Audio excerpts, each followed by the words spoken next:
کہیں کہیں مجھے لگتا ہے کہ شاید آپ کو ڈپٹی اسپیکر بنا کے باقی ساری چیزوں پہ ہم نے کمپرومائز کر لیا ہے، سوری ٹو سے.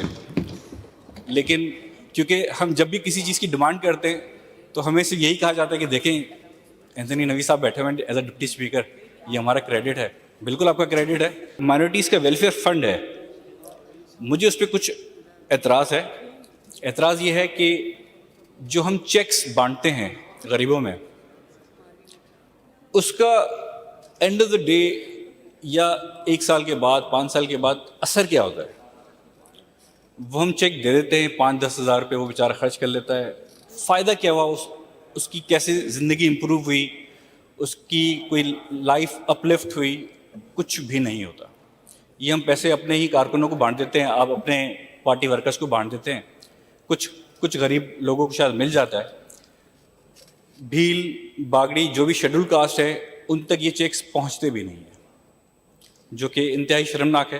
مجھے لگتا ہے کہ اصلی جو حقدار ہیں ان چیکس کے وہ کمیونٹی ہے جو سب سے ڈپرائیوڈ نان مسلم کمیونٹی ہے پاکستان میں. میری ایک سجیشن تھی کہ جو ورشپ پلیسز ہیں، چرچز، مندر، اور جو دوسرے جو ہماری مارجنلائز کمیونٹی ہیں ان کی جو ورشپ پلیسز ہیں ان کو بھی سولرائز کیا جائے، تاکہ وہاں پہ جو ان کو گرمی میں اور لوڈ شیڈنگ میں ان کو تکلیف ہوتی ہے وہ کم سے کم کی جا سکے.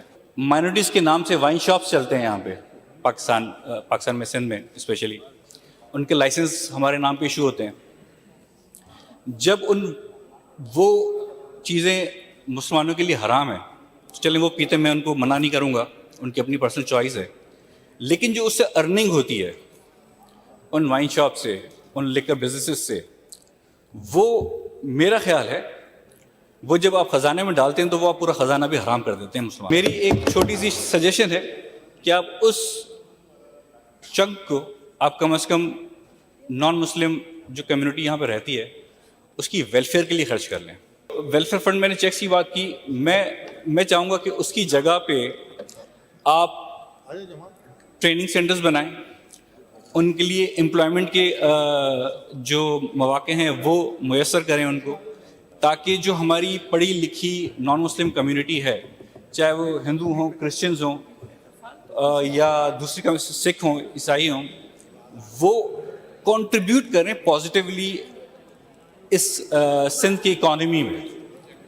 وہ تبھی ہو سکتا ہے جب ہم ان کو بھکاری نہ بنائیں، ہم ان کو وہ مواقع دیں، ان کو ڈیو ٹریننگ دیں، تاکہ وہ اس ٹریننگ کا فائدہ اٹھاتے ہوئے وہ اس چیز کو دوسروں کی طرح وہ بھی کنٹریبیوٹ کر سکیں اس اکانومی میں. کیونکہ ہماری جتنی بھی کمیونٹی ہے وہ ساری کی ساری پڑھی لکھی بھی ہے اور وہ بزنس اورینٹیڈ بھی ہے.